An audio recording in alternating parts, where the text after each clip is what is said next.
I'm down to dunk. And I'm down to dunk. I'm down to dunk. This is J-Dub, and I'm down to dunk. I'm Shea Gilgeous-Alexander, and I'm down to dunk. This is Lindy Waters, and I'm down to dunk. I'm Mike Muscala, and I'm down to dunk. This is Jay Will, and I'm down to dunk. This is Kenneth Williams, and I'm down to dunk. This is Lou Dort, and I'm down to dunk. We say this is Lou Dort, and I'm down to Dort. This is Lou Dort, and I'm down to Dort. Cracklin Oat Bran? Have you had Cracklin Oat Bran? No, No. Okay. but it's healthy. You a big oat brand guy? I'm a big Oat Bran guy. Okay. I think I would switch it with Fruity Pebbles. Okay, eat faster. Don't put as much in the bowl. Do you have a gallon of milk I can also take home? You don't have milk at home? One cinnamon toast. Okay. Yeah. Cereal is great. Yeah.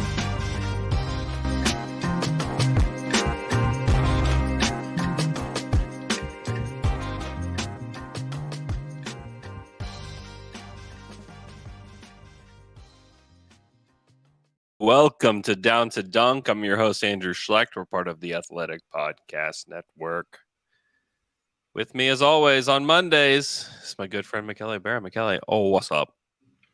What is that label that you have below your name? Deontay Burton fan. Was it always there? Is it always there? Not always there, only sometimes there, only when I'm feeling like a fan of Deontay Burton. All right, that's awesome. I should type something about the Abrinas or whatever. Alex Abrinas, yeah. He was the man. Hey, the Thunder are in the plan, officially. That's wild. Last Monday we talked and we said next Monday we'll know whether the Thunder will actually be in the plan or not. Thank you to the Dallas Mavericks for completely falling apart as a basketball team, franchise. Just anything possible just completely fell apart. Thank you so much to them. Really, all the Thunder had to do to get to this point was just be normal. Yeah. Just be a normal team. Be a normal franchise. And you know what? Things are going to pay off for you because somebody is going to do something stupid along the way. Or you'll have the situation that happened Sunday anyways, where Memphis sat all their guys. And if the Thunder needed to win that game, they would have won the game. They would have won the game anyways. I mean, they won with their C team out there. Yeah. And so they were going to win that game anyways. So I think whether or not Dallas, played out the rest of the season, I think the Thunder were going to get to the play-in just by the nature of the way that things played out. So thank you to the Mavericks. Thank you to the Grizzlies. But boy, the Thunder in the season, Michele, with 40 wins, 4-0. 16 games above where they were supposed to be. Alex mentioned this on Twitter I think it was on Saturday.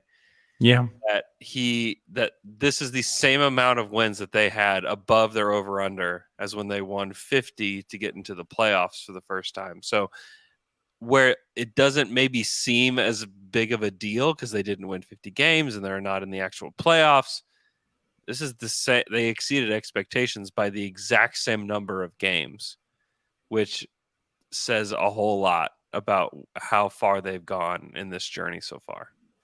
Yeah, two things. Winning 50 and winning 40, it's wildly different.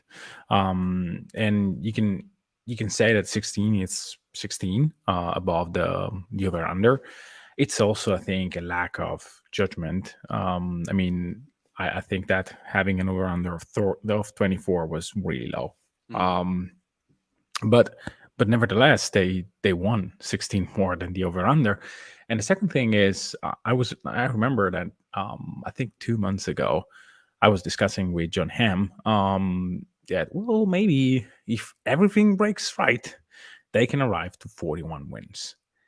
And it seemed like a well thought idea. Like they have to win everything needs to go right, and they will get to 41.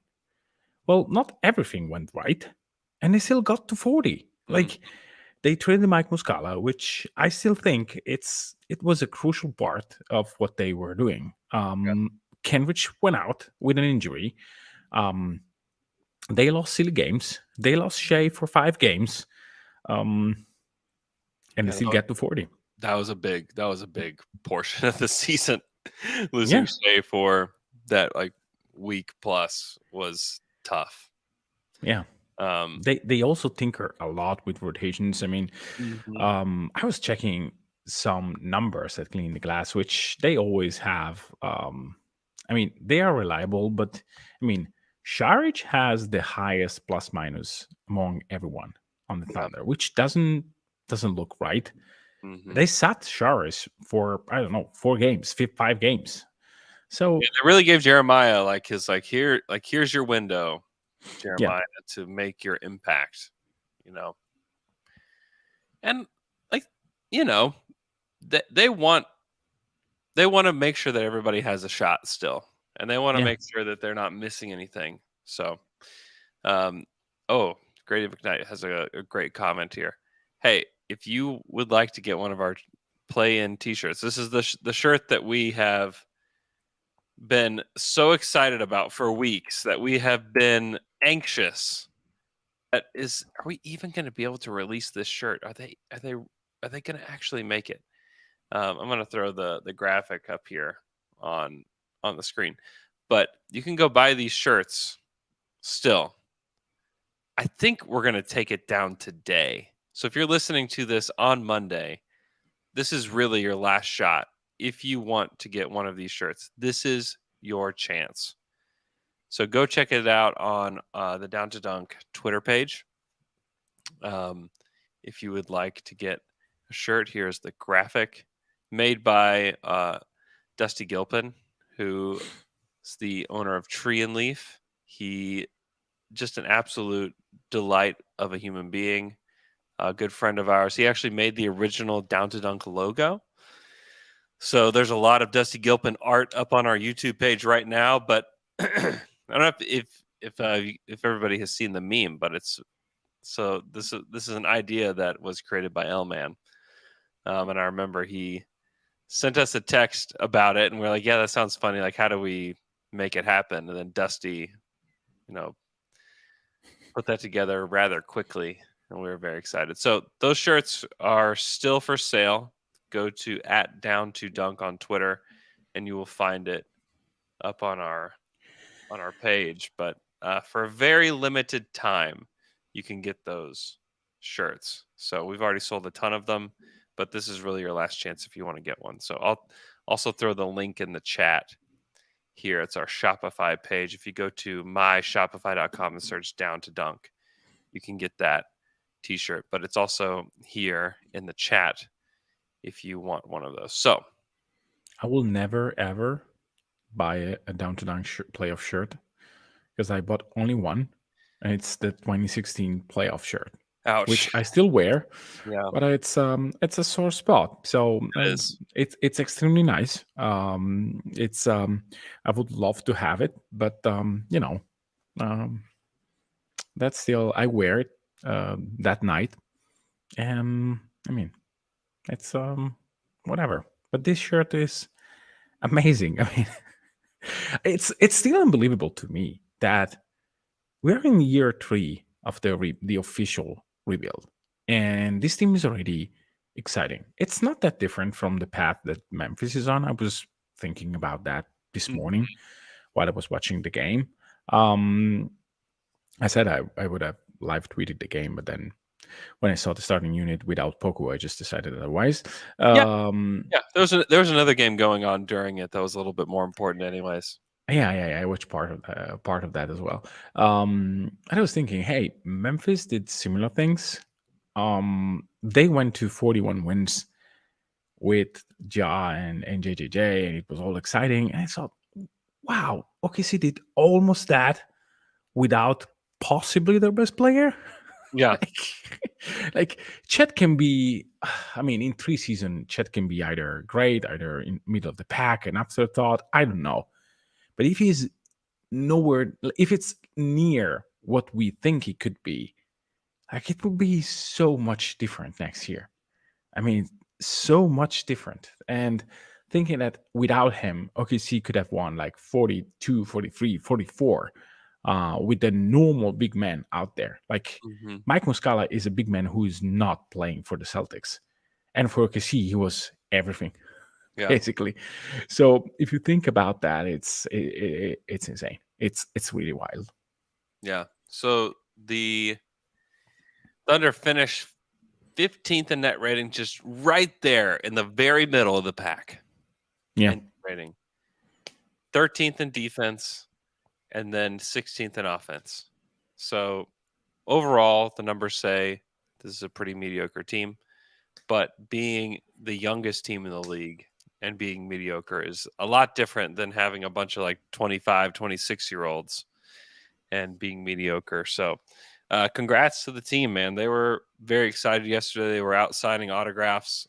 Pretty much everybody that wasn't playing was out there signing autographs pregame, which is pretty cool. The vibes around the team were spectacular. Everybody's very excited to move on and get this one game. Overall thoughts. We got the Pelicans, man. This is not, I thought over the weekend that it was definitely going to be the Timberwolves, and as things start to fall apart for the Timberwolves, you start to really hope it's going to be the Timberwolves because you have the Rudy Gobert now suspension that came down today. Yeah. You have Jaden McDaniels, who broke his own hand by punching a wall. That's a huge loss, especially It's not great against the Thunder. They'll go on to play the Lakers in LA. And if the Thunder can somehow manage a win against the Pelicans, then they would play that Minnesota team with Gobert returning. I honestly, if it were me, I'd rather it be with Gobert out there than not, just because, once he left the game, the Timberwolves had some life. Yeah. And so that is true, but chemistry a little bit with regards to him. Yeah, he is. He's a weird guy. He's French, so But anyway, I'm kidding, of course. I love France, as many of you knows. It's probably something like, hey, we need to get everything together and pull this win, type of thing. I think that Gobert would have helped a lot against the Lakers, against AD, because Cat went berserk against the T-Wolves late in the game. He was just firing 3 balls from way beyond the 3-point line. And to be honest, the defense of the Pelicans was not there. They just decided, hey, okay, it's Cat, it's away. Let's fake a little bit here. Oh no, you can't do that. And the offensive rebound of the T-Wolves by guards on free throws, like it can happen. It can happen once. It can happen 2 times. But I was listening to the Pelicans telecast because it's delightful, and Antonio Davis was just miserable after the 3rd or 4th offensive rebound on free throws, which that mattered a lot in the economy of the game. So it's something like, I don't know. It's one game, and this is the central point of Wednesday. It's one game. Anything can happen. You need to have. I was again looking back at the cleaning the glass numbers. You have Lindy Waters, Isaiah Joe as the best guys who improve your offense, together with Shea. If you have one of those 2 guys on a good night, you have a chance. If you don't, I don't think that they have enough juice to beat the Pelicans on their own floor. If you have the 3 ball going, then anything can happen, because surely, New Orleans has defenders that can really cause Shea trouble. But Shea, I have a lot of trust. I don't know who tweeted that, but I have a lot of trust in Mark Daigneault as a coach.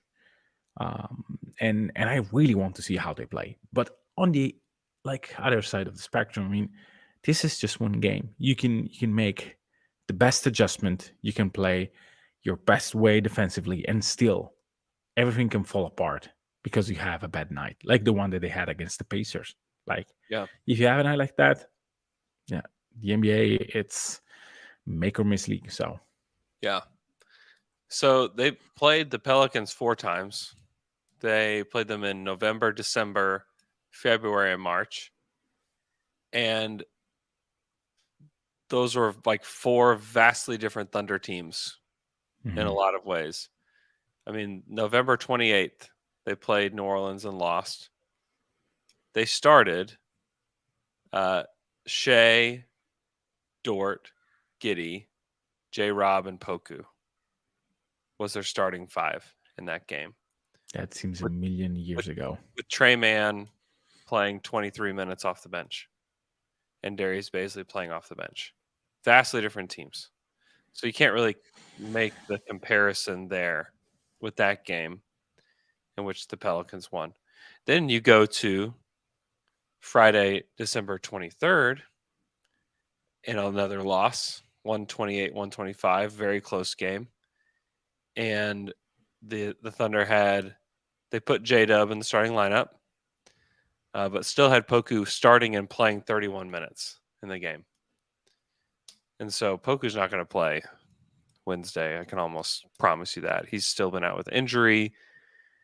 I doubt that they're going to ramp him up to play him. So yeah, Poku still plays in that one. You do have Kenrich and Mike playing in that one. You still have Trey Mann playing a big role off the bench for them. And Isaiah Joe was starting to become a regular part of the rotation then. So you can almost throw that one out too, just because that's not necessarily the Thunder team that's going to be playing Wednesday. February 13th against the Pelicans, they lost by 3, 103-100. And this is a game where you do have the Thunder starting lineup as it is, and Kenrich played 30 minutes, and then they lost by 3.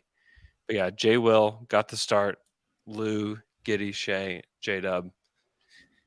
And then the final game, excuse me, the Thunder actually won this last game against the Pelicans.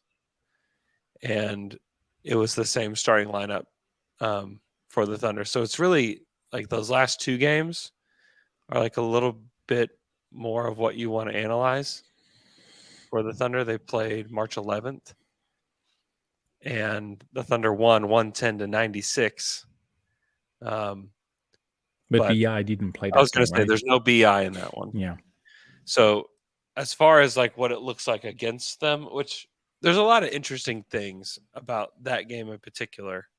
It's in a game where you think that they really need some scoring and they can use their size. They pull Valanciunas in that game. He only plays 16 minutes, and the Thunder, Shea went off. Shea's averaging 33 points against the Pelicans this season. It's not super duper efficient, but it's a lot of points. 45, 33, 90 is what he is. But it's still efficient for the majority of the league standards. Mm-hmm. Yeah. Yeah. You look at the top players in minutes played against the Pelicans for the Thunder this season: Shea, Dort, J-Dub, Giddy, Poku, J-Rob. That's the top 6. Yeah. So it's hard to tell. Also Jose Alvarado is out for the Pelicans, which is a big deal. He was great in game 2 and 3. Yes, he was great in game 3 in particular, where they won by a very slim margin. They need a guy like Jose, and also just for team camaraderie, just for energy. The guy he just gets up, and that's obviously Zion Williamson is the biggest loss to that team.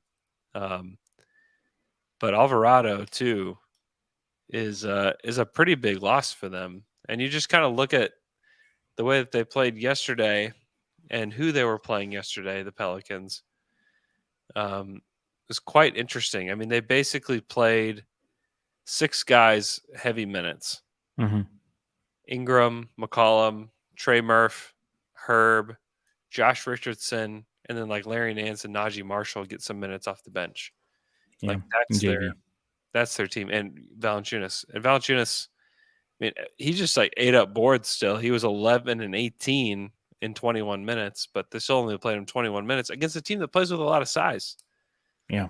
And that's something that's going to be really interesting, that matchup with Valanciunas, like how long they think they can actually play him on the court. I thought it's interesting. And it's going to be at home for the Pelicans, and they made it all the way through the play-in from this same spot last year. So they have a little bit more confidence going into it, just like, yeah, we did this last year, we can do this.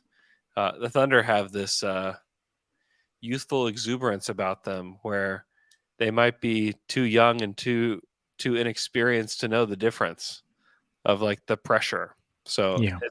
it's going to be a kind of a fascinating matchup in so many ways.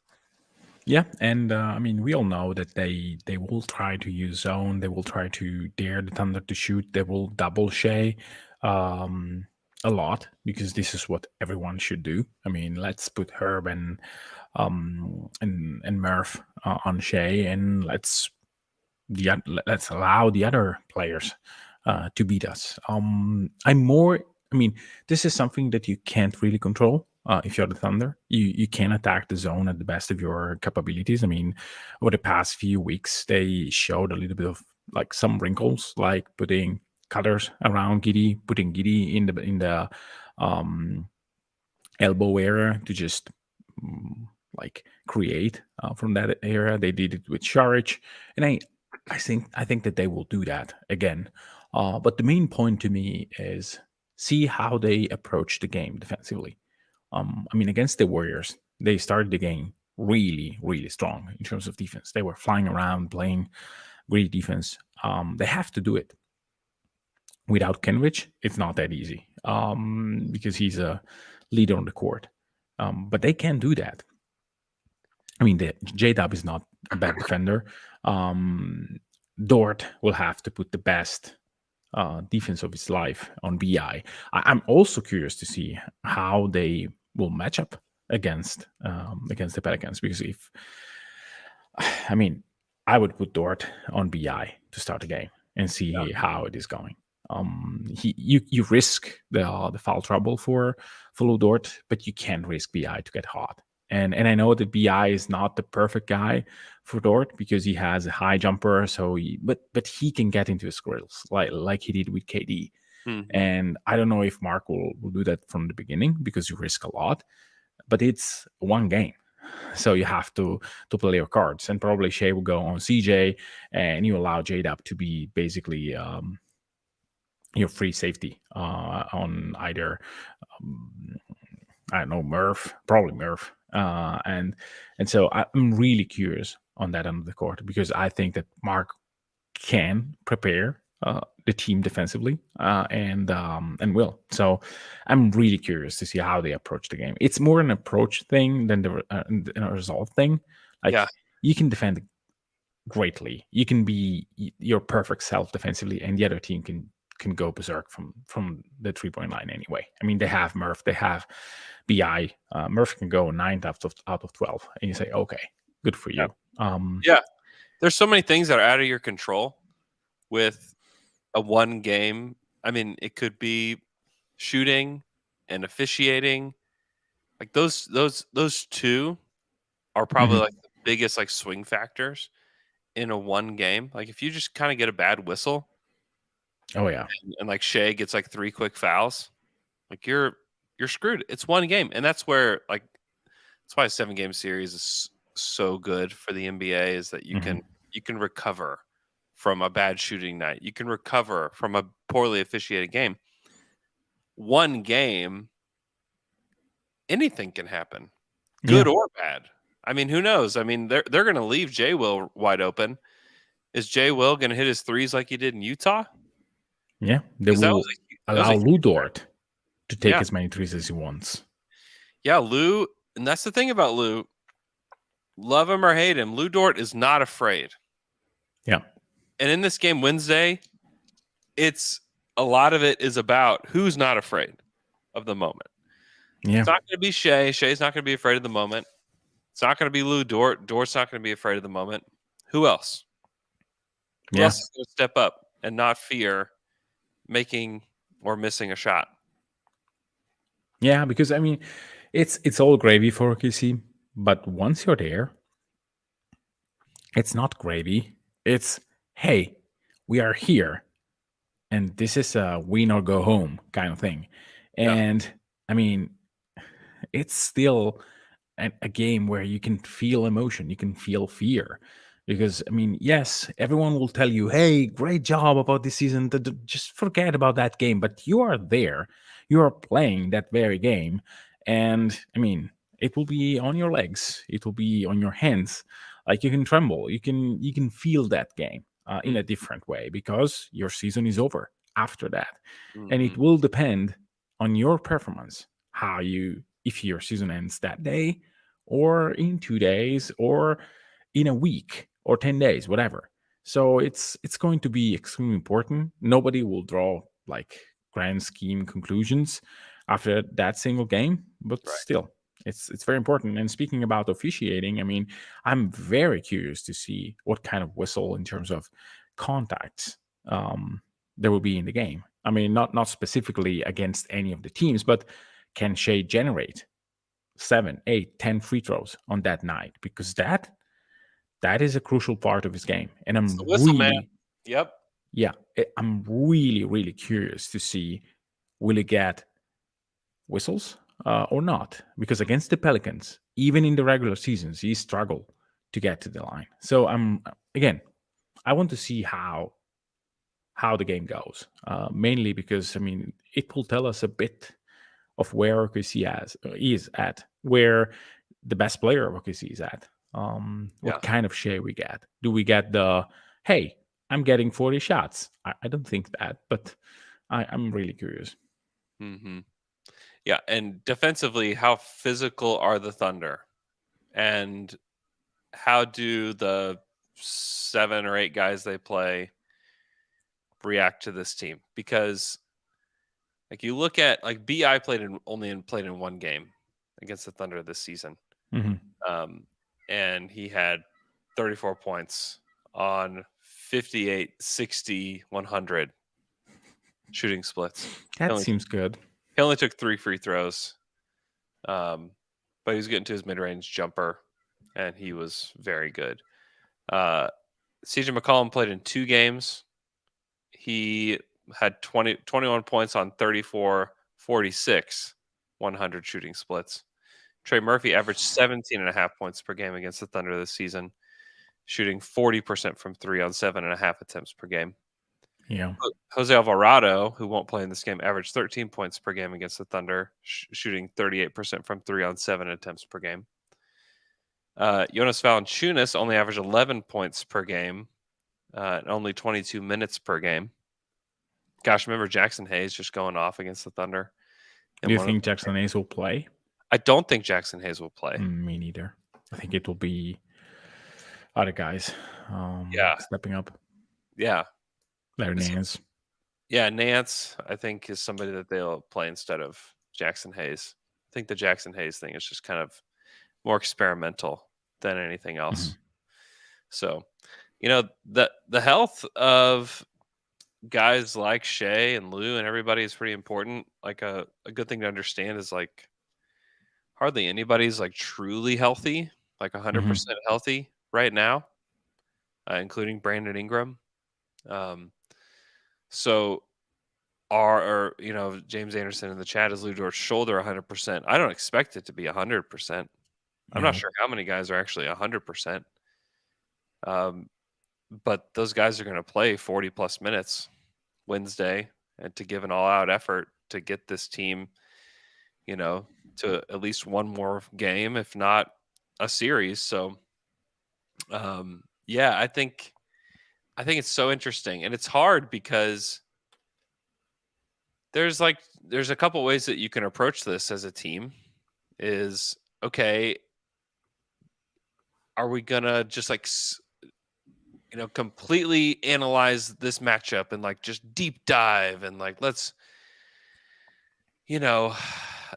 maybe even overanalyze it to the point where the team is oh, like my head is spinning because I've watched so many Herb Jones, him defending pick and rolls or whatever.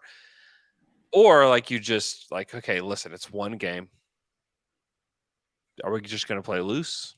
Are we just going to just prepare for this game like we do any other game just because it is just one game? Yeah. Because I think a series, you should like do that like crazy deep dive. Like here's every little tiny little thing that could possibly ever happen. And the truth is, like in a one game win or go home matchup, like boy, like you just don't even know what you're going to get over a course of 7 games. You're going to see the wide spectrum of everything that you analyze. I mean, in one game, Najee Marshall could have 27 points. Yeah. Just out of nowhere. And you're just like, what do we do about that? I mean, PJ Brown and the 08 for the 08 Celtics had just some really great games that got them there. I'm not sure that the Lakers were totally prepared for that, for PJ Brown to do that. I mean, that's just, it happens in one game. Like this is just one game. And so, yeah, you probably do that to a certain degree. I mean, you don't want to put too much in like, but that is every time. I mean, I don't think that putting too many information in anyone's head is a good thing. Like you do it at your work presentations. I mean, you can have slides where you have a gazillion details. Just you look at them and say, okay, what is the real message here? Like I have too many numbers, too many information, and I can't use them. Or you lay out the most important parts. I think that against BI, you need to prepare. And you need to prepare a lot. You need to study him a little bit better. You need to try to mimic some of his movements to just like adjust your defense a bit to what it does. Like you don't want to be a team that overreact to the mid-range shot, but you may do a couple of things to make his life a little bit different and a little bit harder. So I think that those things is something that the coaching staff will do. They will try to attack maybe in a slightly different way the Herb Jones pick and roll. Like they may do a wrinkle, like a double screen, or having a few different looks that New Orleans has not practiced on, just to give them something different. But this is just standard. I don't think that in those games you can prepare to everything, as you mentioned. I mean, you can't prepare for Jonas Valanciunas going 5 out of 5 from 3-point range. But on the things that you can prepare on, there might be a long list. You take the first 7 things and you address them. Yeah. And you try to work on what you can control, which is effort, which is, do we switch or do we not switch? OKC did 2 things during both things during the regular season. They can be a heavy switch team. They can be a team that tries to go over the pick, depending on who's defending the point of attack. So I think that those things is pretty standard to prepare on, because it's an important game. You need to do your homework, but I agree with you. You may not do the same effort you do for 7-game series, because there is a level of variance and uncertainty that is way bigger than on a 7-game series. So there's something that you can control, and I mean, probably not over analyzing the game is healthy. Yeah, and I mean, here's something that just doesn't get brought up a whole lot, is that along with the rest of the roster, like Mark is developing as a coach.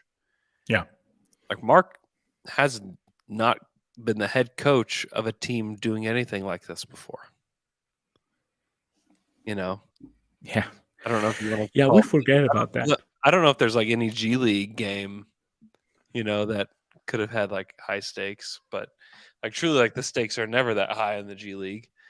But like this is his first time in this kind of environment, and he has a lot of developing to do. There's a lot of things that he hasn't seen or experienced before, too. And I'm not quite sure how he's going to handle it. I'm really intrigued to see what it looks Mhm. like. And Marcus is going to start heading into territory where winning really matters and winning night to night really matters. And that's when you start to figure out, like, oh, this is where the coaching deficiency lies, or here's a mistake that he made. We used to kill Billy and, Scott Brooks for a lot of the things that they did, but to this point, it's been like development mostly. And man, he's just a really great developmental coach. Mhm. He hits the right buttons for a lot of these guys. He's been very, very good for a lot of the players on the Thunder. And so I'm so intrigued just to see how he coaches this game. Like, how does he shake Shea loose a little bit? Like, what wrinkles does he put in? Yeah. How's he going to use Josh Giddey in the game? I think Giddey too. Like, Giddey's approach to this game is going to be really interesting to me as well, because when the team is running at its highest level, it's because Giddey is getting everybody into a flow. Yeah. And he's able to Gets kind of himself into a flow yeah, and the others. yeah, and coordinates the offense in a way that just kind of keeps the offense just churning. Like, that's whenever this team is running like at a really high level. When Josh kind of gets, we saw this in the second half of the Warriors game, Josh can get like a little bit of tunnel vision sometimes with his scoring, and it not only does it knock off him sometimes if he's missing, but it knocks off like the whole team's rhythm. Yeah. So like, where's Josh's approach to the game, I think, is very, very interesting. And then with J-Dub, like, how much is he willing to take a back seat?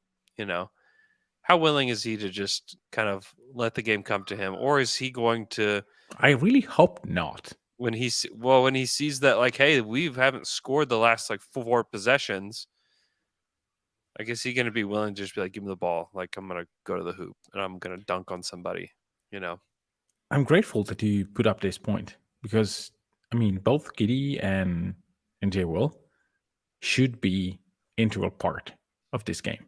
J-Dub. They should be the guys who say, I don't even wait until this team misses 4 shots. I just want to be 1B to Shea's 1A.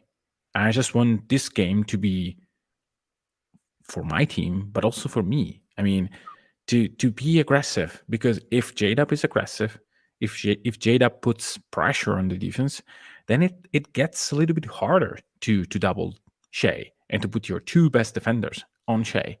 You may put Herb and, I don't know, BI, but you keep Murph on J-Dub just for good measure. And then, I mean, the game changes quite fast if you can't put the defense in the blender. I mean, the game against the Warriors was a combination of OKC didn't have any legs, and they settled for early clock action. I think that against a defense like the Pelicans one, if you don't move that defense, you're dead already. Yes, you can have a great night for Isaiah Joe, and that can help because, I mean, it will stretch the defense a little bit more, and it will make guarding Shea with 2 guys a little bit more harder. But you need to move that defense. You need to cut. You need to move. You need to relocate. You need to put pressure on the defense. Like, J-Dub needs to beat this man every single time down the court and just do something with the ball. I mean, I know that the comparison doesn't stand at all, but what Usman Jang and Rayman did last night was just that. Let's beat our men. Like, Kenny Lofton is not a good defender. Like, Valanciunas is clearly better, but it's not really a guy that I worry about. And so I put pressure at the rim, and then I find the cutter, and I continuously put pressure at the rim every single possession. I want to see OKC doing that. I don't want Shea to settle to just me against the world kind of offense. Because if it's his night, great, but you don't have time to see if it's your night. You can tell after I don't know 2 quarters if it's your night. But in the meantime, you need to be up and you need to be better than the other team. Because I mean, New Orleans is great, and so even if you play your best game, you can lose. I mean, it's not the OKC is not that powerful where if you play your best game, you're assured to win. I mean, the other team has enough talent to beat you. So I really hope the J-Dub takes this game and is one game where OKC shines with their 3 best players. And I hope that guys like Lou Dort, like Isaiah Joe, like Wiggins, Waters, Jay Will, Sharich are good complementary players.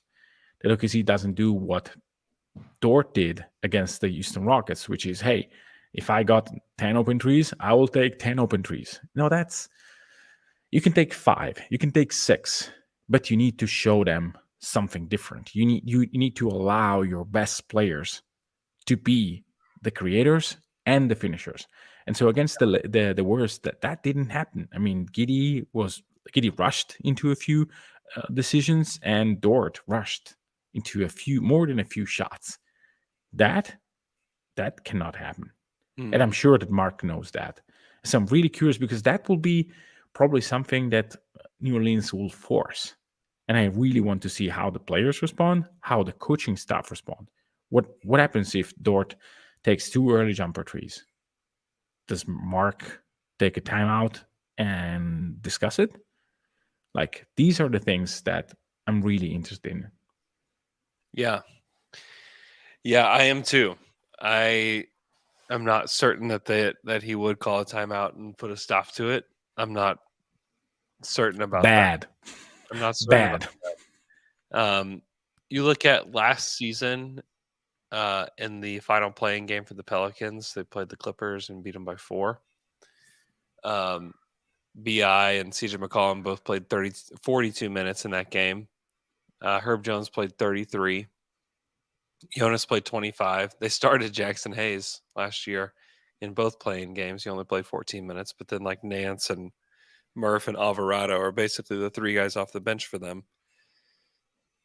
And Jose only had 4 points in that game, and Murphy was great. Murphy had 14 and 5 in that game. There's a few guys on the Pelicans that shoot over 38% from 3.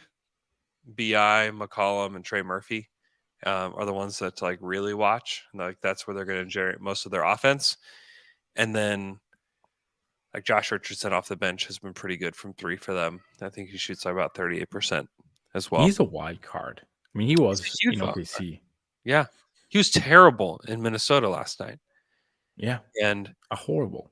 It was part of the reason why they couldn't keep their head above water, in that game. Yeah.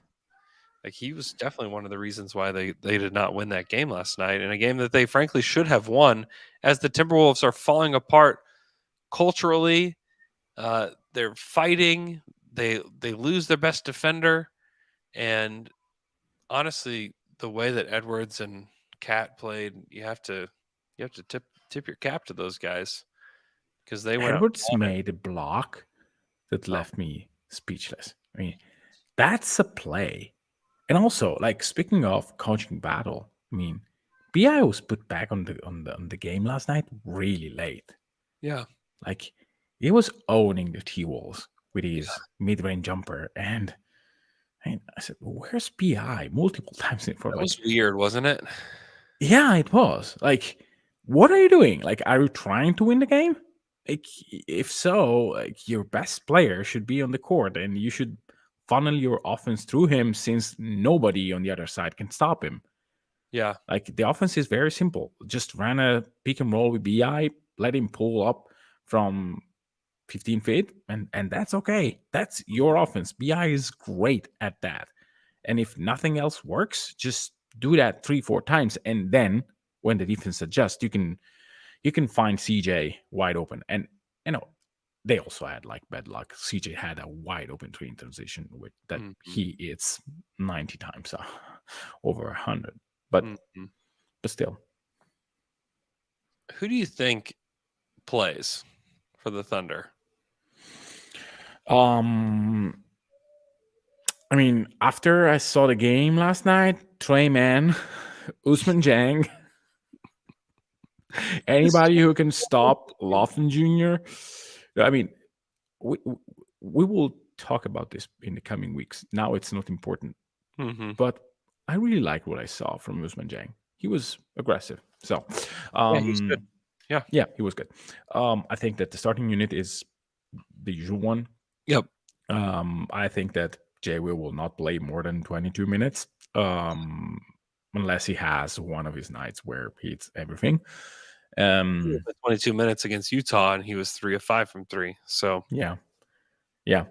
It depends also how Sharge plays because Sharge was very good against Utah. yeah, Sharge will play. mm-hmm. Wiggins will play, and Joe will play. Yeah. And then I think that Mark will sparkle a little bit of Lindy and see how the 3-ball is going, because Lindy can catch fire. Yeah. And you don't need to wait a lot. If it's his night, you will know it for sure. Yeah. And I mean, when I say his night, I mean like 5 threes in 10 minutes. Yeah. And you know from the get going with Lindy. It's not something where he missed the first, he missed the second, and then he goes 3 out of 3. No. No. So you really know. And depending on how everyone else is going, I think that Lindy can play a few minutes. I mean, I would love for Trey Mann to have a shot, but I don't see that. Yeah, I don't either. I'd be a little surprised to see that. I think that too. And I guess like there's an off chance that there's foul trouble and like Jeremiah gets some time. Oh no. That will make me mad. Would you rather Sar or Jeremiah get the foul trouble minutes? I would like to have Mann out there, or Jang before them. Well, maybe not Jang, but Mann for sure. Okay. I mean, let's just go all out on offense, and I mean, I can see. I mean, I know that the trust level is not that high on any of those players. Yeah. But if nobody is hitting anything and the defense is just tripling Shea, I would try Trey Mann. Mm-hmm. But hey, if you like, what do you have to lose? Yeah, if it's not going well, then yeah, he could give you a spark, or he could just completely put the fire out altogether. Yeah. What? Like, just quick trivia. Cleaning the glass plus minus for Trey Mann for the season. It's positive, I think. How much? +4. No, it's +2. Is it better or worse than Lou Dort? Oh, it's better. It's better. Yeah, I know that. It's worse than Sharich, Isaiah Joe, Lindy, Sure. Kenrich, Shea, and Mike. Period. Mm-hmm. That's the list. Isn't it weird? It's 1,000 minutes. It's not a tiny sample size. Yeah. I can't wrap around my head on this. Yeah. I can't either. I don't know what to do with that. I really just don't know what to do with that at all. Also, Wiggs is like really bad. No, it's slightly negative. Wiggs is -1.1. Okay. It's not bad. He's gotten better then. J-Dub is bad, and Giddy is bad. Yeah. Comment on the chat: Trey has only played in garbage time. No, because cleaning the glass takes that away. So these are 1,000 real minutes for Trey Mann. You may argue that you don't recall 1,000 minutes of regular basketball for Trey Mann, and that's a little bit of recency bias. But yeah, exactly. Yeah, he played a lot at the beginning of the season, and he wasn't bad. Well. Yeah, played quite well at times. Yeah. So. But yeah, I don't expect that to happen. I really expect them to go through with the Utah rotation, and possibly shrinking that a little bit by playing. Shea needs to play 40, and Shea's health. I know that we touched on that, but Shea's health is crucial. He has not been himself. Yeah, it's definitely is going to be interesting to see how he looks just physically on the court. Okay, I gotta go. Thank you guys so much for listening to this podcast. I'm going to try to bring you an additional show tomorrow. Woo! Just so you know. So look out for that. Still our regularly scheduled show with Alex on Wednesday, and then the playing game Wednesday night. So it's going to be very exciting. It's so exciting to cover meaningful basketball again. And here we are. So soak it up, Thunder fans. Like, again, this is the fun part. Don't get too wrapped up in whether they win or lose. Like, enjoy it. Like, do your best to enjoy this week with the team kind of back in the mix. Win or lose, whatever happens. Obviously, it would be tremendous if they could win one, if not two games, and that would add so much to the season. But just getting here, just winning 40 games, just participating in the play-in is a tremendous accomplishment for the youngest team in the league. So don't lose sight of that. Don't lose sight of what's ahead of them.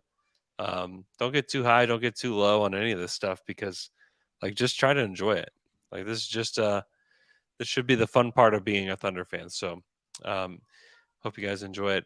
We will talk to you guys again probably tomorrow.